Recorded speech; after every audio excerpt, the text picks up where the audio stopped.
What's going on, guys? It's Boss on here. I am back with another video, and yes, this is another story time, as you can see by the thumbnail. But I also don't understand why most of the time every dream I have is mostly like a apocalypse type of style dream. I mean, don't get me wrong, I like all the zombie apocalypses, like where you get guns, you can kill zombies and blow bridges to save your cities or whatever and save the world. Like, that's cool, but sometimes it can be pretty terrifying, to say the least. But there's this one dream that I thought that, hey, could be a great story time content, but I kind of forgot about it. It's been like, what, almost a year now since that dream happened, so I think that maybe I should just tell it to get that out of the way. So without further ado, grab your snacks and drinks and get ready for a story time.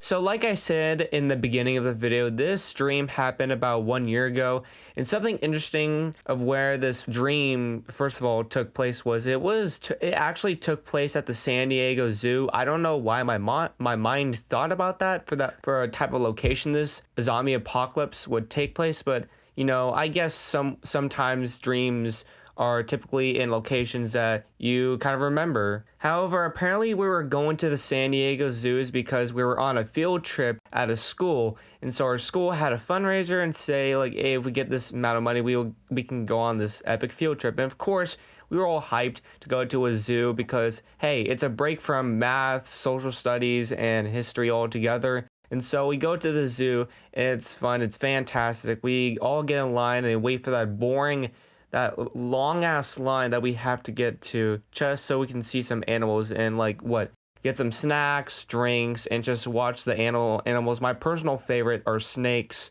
because, hey, they're very cool, they're very long, they can pretty much catch prey at a very fast speed. And on this field trip, we were split into groups of 5, 6. I think it was 5. Yes, it was a group of 5 because there were 40 students that came to this field trip. So we were at groups of 5, so a lot of groups. There's basically 4 kids and an adult with us, so I'm pretty sure there were a bunch of adults, which are chaperones, that guide us to where we need to go. So I was in this one group with a couple of kids, which I unfortunately forgot my names. I don't know why, but I just have a general habit sometimes when I meet new people, I just tend to forget their name.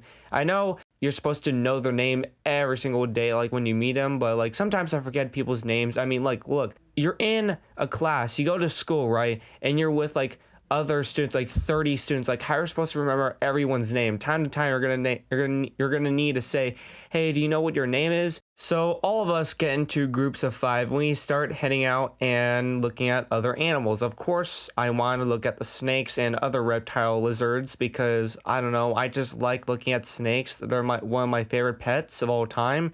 I mean, as of right now, I only have 4 bearded dragons as my pets. They're still lizards, which is pretty cool. And so we look all at these animals, and like an hour goes by and nothing has really happened until there was like an alarm that suddenly went off. Like, for some reason, well, I'm pretty sure zoos also have alarms, but like all of a sudden on the loudspeaker there was like, everyone immediately get out of the zoo. There's something bad going on that we don't want anyone being left behind in the zoo. So apparently everyone's now scrambling and yelling and screaming, apparently saying like, oh my god, something terrible is about to happen. And first of all, I'm like, okay, I mean, that could happen. Like, what if like a gorilla decided to go all rage mode and just break a window and get out? I mean, that could be a possibility, but like, we're at one of the zoos that's most secured, so I'm pretty sure that wouldn't happen. But apparently, suddenly we start hearing like what sounds like groaning noises, and we can see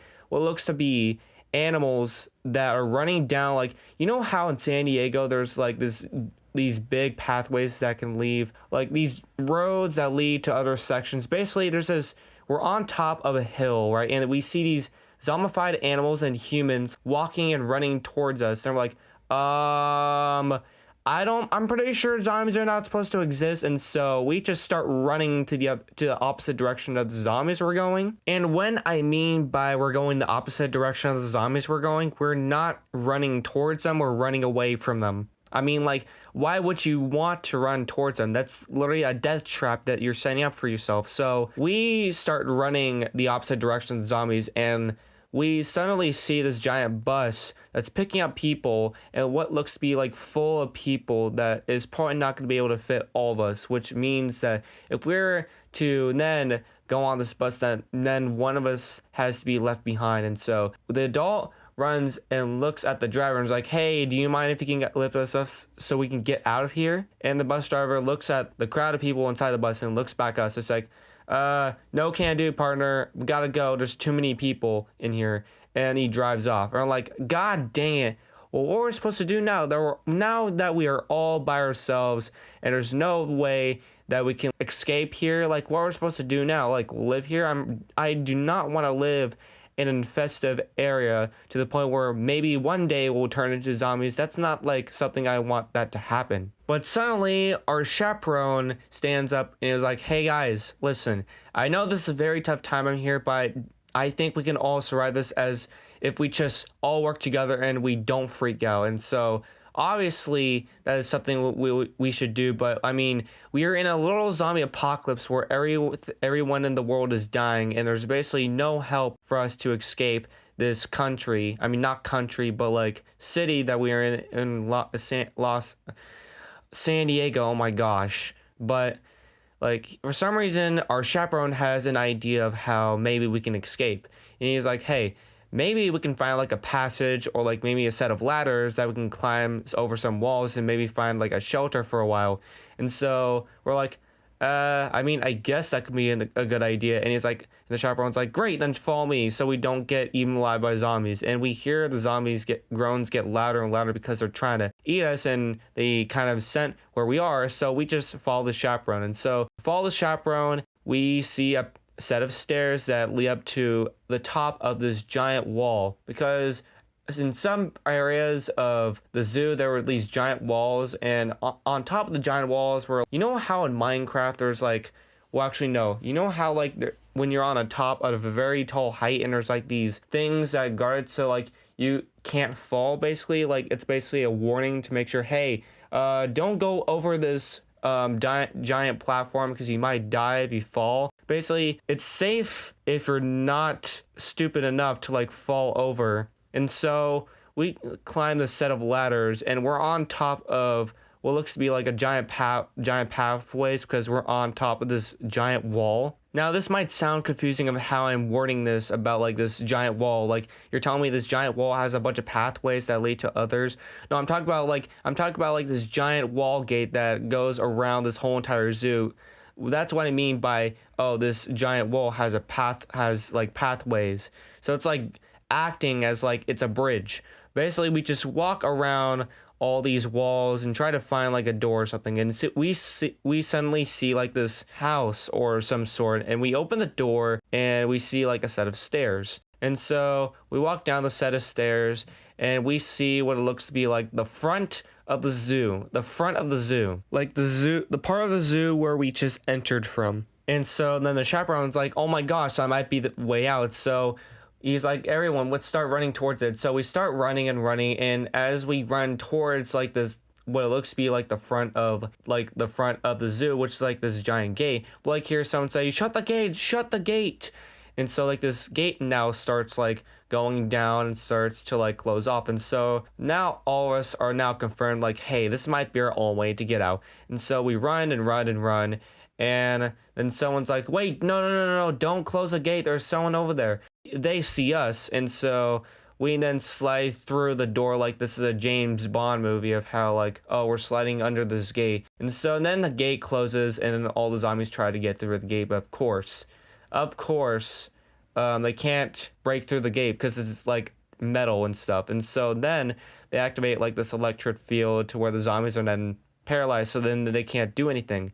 And so these security guards that were at the gate were like, hey, is there any more of you like inside the zoo? And we're like, nope, there's no one else. Then he was like, okay, let's get the hell out of here. And so we got out of the zoo for good. So yeah, that's a time where I almost got bitten and turned to a zombie at a zoo.